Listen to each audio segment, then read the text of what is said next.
Muitas vezes, argumenta-se que o episódio em que o povo judeu adquiriu seu nome, quando Jacó lutou com um adversário desconhecido à noite e recebeu o nome de Israel, é essencial para a compreensão do que é ser judeu. Porém, esse episódio é igualmente crítico para se compreender o que é liderar. Existem várias teorias sobre a identidade do homem que lutou com o patriarca naquela noite. A Torá o chama de homem. O profeta Oséias o chama de anjo. Oséias 12, 4-5. Já os sábios disseram que ele era Samael, o anjo da guarda de Esaú e uma força do mal. O próprio Jacó tinha certeza de que era Elohim, ou seja, uma força que transcendia a simples realidade material. Jacó chamou o lugar de Peniel, dizendo: é porque vi uma força divina face a face, mas a minha vida foi poupada. Gênesis 32, 31. A nossa sugestão aqui é que só podemos entender a passagem revisando toda a vida de Jacó. Jacó nasceu agarrado ao calcanhar de Esaú, e isso diz muita coisa. Ele comprou o direito de primogenitura de Esaú. Ele roubou a bênção de Esaú. Quando seu pai cego lhe perguntou quem ele era, ele respondeu: eu sou Esaú, o seu primogênito. Gênesis 27, 19. Jacó era a criança que queria ser Esaú. Por quê? Porque Esaú era o mais velho, Esaú era o mais forte, fisicamente maduro, um caçador. Acima de tudo, Esaú era o favorito de seu pai, de acordo como lemos em Gênesis 25, 28.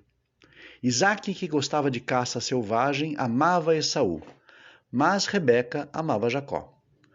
Jacó é o paradigma, o modelo do que o teórico literário e antropólogo francês René Girard chamou de desejo mimético, ou seja, queremos aquilo que a outra pessoa deseja, porque queremos ser esta outra pessoa.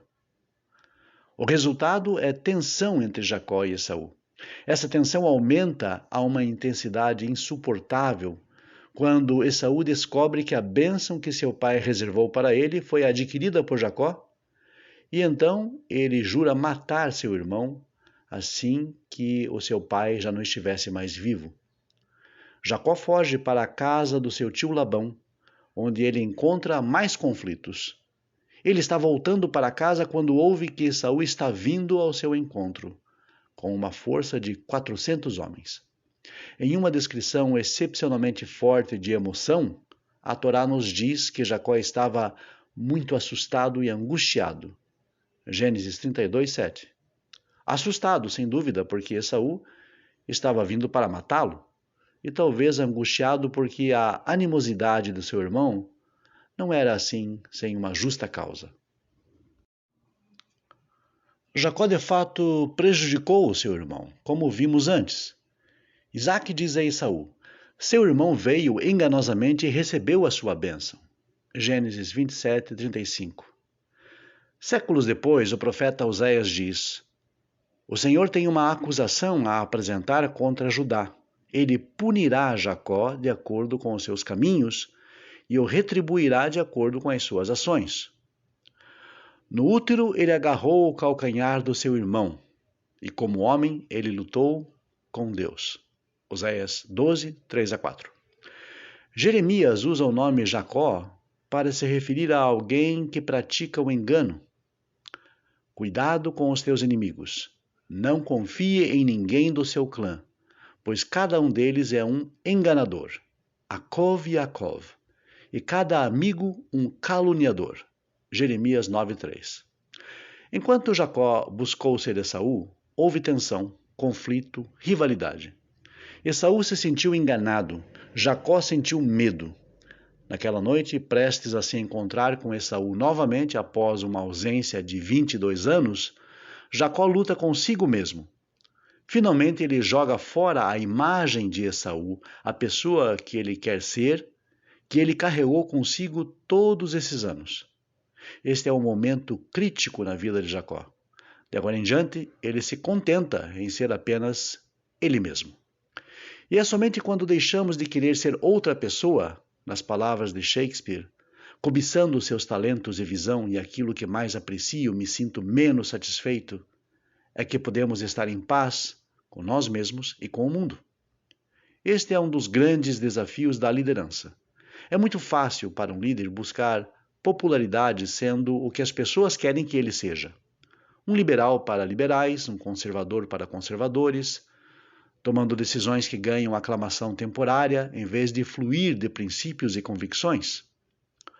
O conselheiro presidencial David Gergen escreveu certa vez sobre Bill Clinton que ele ainda não tinha certeza de quem era e tentava se definir por quão bem os outros gostavam dele.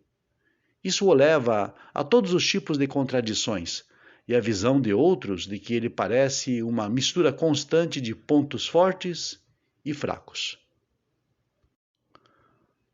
Os líderes às vezes tentam manter a equipe unida, dizendo coisas diferentes para pessoas diferentes, mas eventualmente essas contradições se tornam claras, especialmente na transparência total que a mídia moderna impõe. E o resultado é que o líder parece não ter integridade. As pessoas não confiarão mais em seus comentários.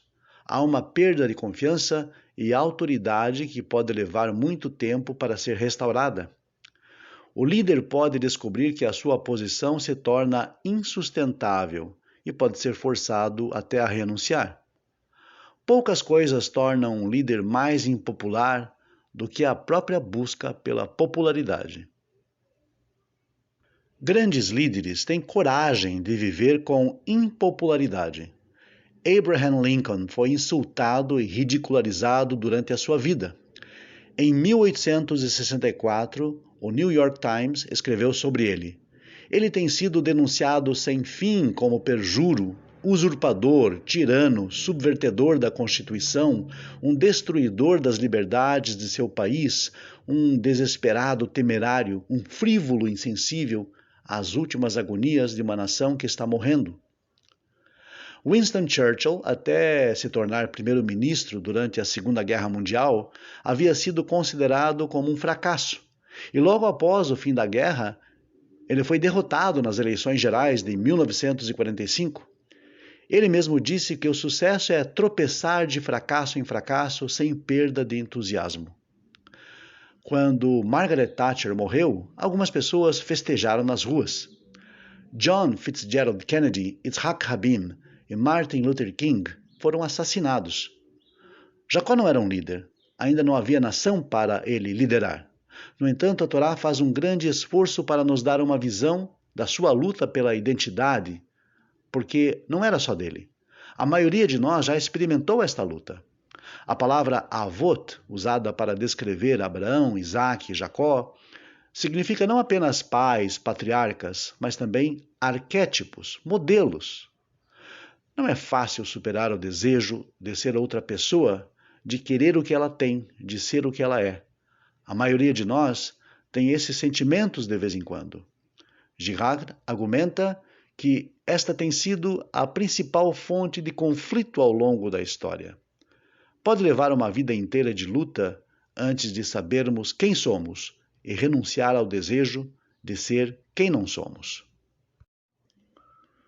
Mais do que qualquer outra pessoa em Gênesis, Jacó está cercado por conflitos. Não apenas entre ele e Esaú, mas entre ele e Labão, entre Raquel e Lia, e entre seus filhos José e seus irmãos. É como se a Torá estivesse nos dizendo que enquanto houver um conflito dentro de nós, haverá um conflito ao nosso redor. Temos que resolver a tensão em nós mesmos antes de podermos fazer isto pelos outros. Precisamos estar em paz conosco antes de podermos estar em paz com o mundo.